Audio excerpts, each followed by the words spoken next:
Bom dia, quinta-feira, 12 de outubro, título da lição: O mundo, a arena da missão. Leia Apocalipse 7, versos 9 e 10. O que esse texto sugere sobre o escopo geográfico de longo alcance da missão de Deus? O texto apresenta uma visão onde João presencia ali uma grande multidão que ninguém podia enumerar, de todas as nações, tribos, povos e línguas em pé diante do trono e diante do Cordeiro. Esse texto sugere que o Evangelho deve alcançar todas as classes, todos os povos, em todas as nações. O Evangelho deve unir os salvos em uma grande irmandade. Temos apenas um modelo a imitar: Jesus. Se aceitarmos a verdade como ela é em Cristo, preconceitos nacionais serão quebrados e o Espírito da verdade unirá os corações. Perceba que, ao dizer em Atos 1, verso 8, Jesus mencionar: sereis minhas testemunhas, tanto em Jerusalém como em toda a Judéia e Samaria e até aos confins da terra, ele quis destacar três áreas geográficas diferentes. A primeira, em Jerusalém. O plano divino era que o povo escolhido tivesse a primeira oportunidade de beneficiar-se com o ministério dos apóstolos.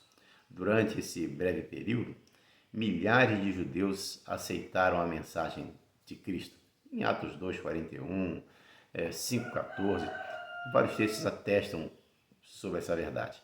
Quando os judeus vieram finalmente a desprezar esse privilégio no apedrejamento de Estevão, as boas novas foram então levadas a campos mais distantes.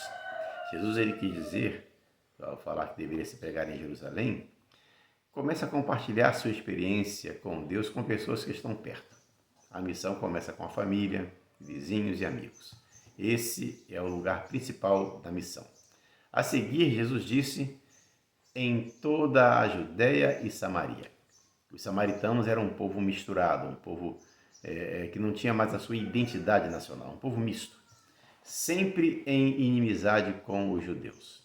Só que depois do apedrejamento de Estevão, eles, os samaritanos, receberam em primeiro lugar a visita do diácono Filipe, em Atos 6, verso 5, principalmente Atos 8, verso 5 também, e depois Pedro e João foram até Samaria para ajudar Filipe na pregação do Evangelho.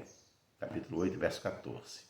E houve uma boa colheita de almas lá em Samaria.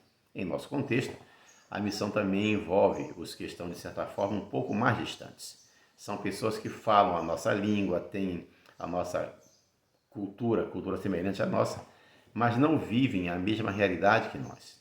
Esse é um outro lugar de nossa missão. E, finalmente, Jesus disse: até aos confins da terra. Os discípulos deveriam ir por todo o mundo, a todas as nações, como diz Mateus 24:14, então virá o fim. Essa obra mundial começou com representantes do Evangelho que foram pulverizados para lugares distantes, principalmente o apóstolo Paulo. O trabalho dele se estendeu graças às suas extraordinárias viagens missionárias, que estão registradas no livro de Atos dos Apóstolos, do capítulo 13 ao capítulo 28.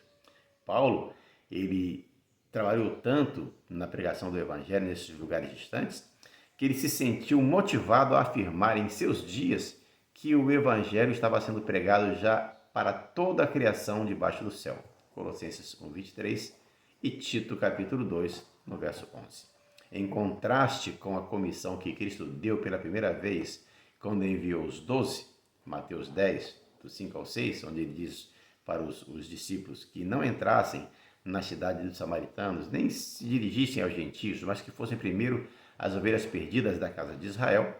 Em contraste com essa ordem dada por Jesus em Mateus 10, 5 e 6, essa obra agora não deveria ser nacional, deveria ter um alcance universal.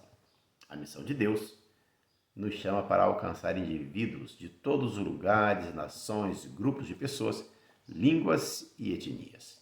Esse é o nosso último lugar da missão. Tenha um ótimo dia, fique na paz de Jesus.